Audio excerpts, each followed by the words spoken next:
Ito yung kabilaan. Dito yan sa Tagpayat Aborlan. Ito ang branch ng Tagpayat Aborlan na malaki. Saan kayo galing? Pauwi na kayo? Nakapalipad ka na? Nakapalipad ka? Kababa ko lang. Ha? Kababa ko. Oo nga eh. Ang hirap na walang pang-upload.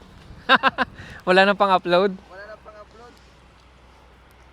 Sira na naman kasi SD card ko, sayang. Bakit? Hindi na ma-read. So kasama ko ngayon yung vlogger ng Aborlan, si Kalapnoy. Yan. Sa Facebook yan ha. Hindi ako masyado nag-upload sa YouTube eh. Ay sa YouTube, sa Facebook. Minsan lang. Okay. Ano service nyo? Oh, gano'n. Ano talaga yan siya? Stock niya yan.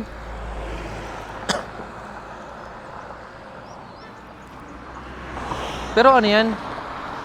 Yan na talaga yan siya. Parang ang hirap man mag-balance dito pagbalis. Ha? Kapag parang kada ka Hindi ah. Ano lang yan siya? 90 km yung top speed niya. Kaya naman.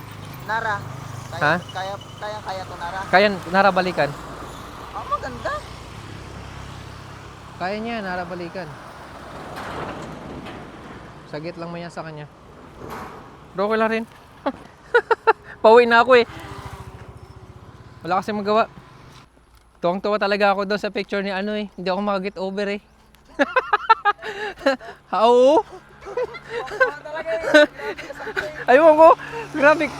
Wala lang. Pag stress ako, sarap tignan eh.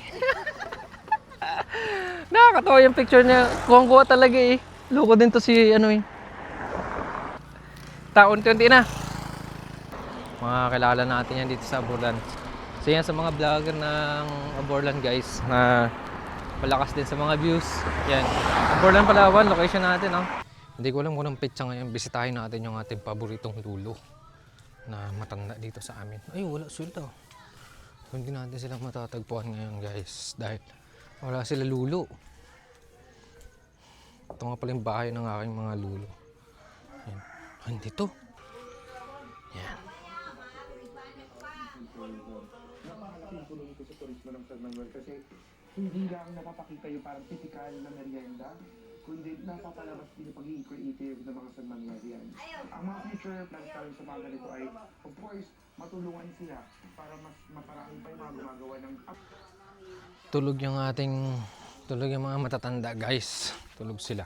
Papahinga. Pero gising na, nagkikwentuhan na lang. Pero nakabukas ang TV. So yun. Welcome sa ating palarong pangkatangahan.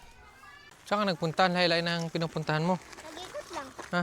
Nag-ikot. Huwag ka magalayo. Mamaya mawala ka dyan. Kunin ka ng bad guys dyan.